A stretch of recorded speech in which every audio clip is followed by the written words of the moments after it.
মা খাবার খেতে ডাকছে শুনে ছেলে যেমন ছোটে, তেমনি হঠাৎ ছুট দেয় গদাধর। 2 মাইল রাস্তা এক নিঃশ্বাসে পার হয়ে যায়। দম না নিয়েই বামনির হাত থেকে ননি তুলে নিয়ে খেতে আরম্ভ করে। কোনো দিন পোশাক বদলায় ভৈরবী। গাঁয়ের মেয়েদের থেকে শাড়ি গয়না চেয়ে নিয়ে সাজগোজ করে। ওদেরই সাহায্যে তৈরি করে নানা ভক্ষ ভোগ্য। থালায় করে সাজিয়ে গান গাইতে গাইতে চলে আসে কালীবাড়ি। নিজের হাতে খাওয়ায় গদাধরকে, তার গোপালকে। বলে নিত্যানন্দের খোলে এবার চৈতন্যের আবির্ভাব। গদাধরের মনে হয় যেন সেই নন্দরানী যশোদা। বাৎসল্যরসে সুরধুনী, শুধু জননী নয়, জগৎগুরু। বলে একে একে 64খানা তন্ত্র শেখাবো তোমাকে। মার আদেশ, মার আশীর্বাদ। গদাধরের চোখ জল জল করে ওঠে।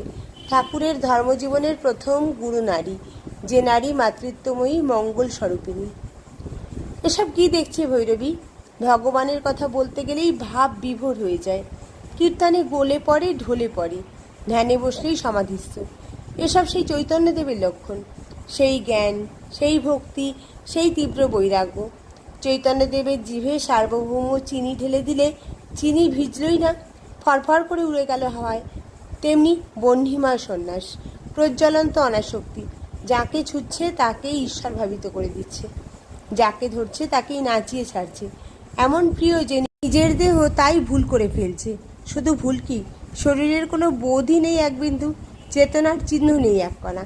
এসব চৈতন্যদেবের হয়েছিল। যাকে বলে প্রেম উন্মাদ। সাগরে ঝাঁপ দিয়ে পড়লেন, সাগর বলে বোধ নেই।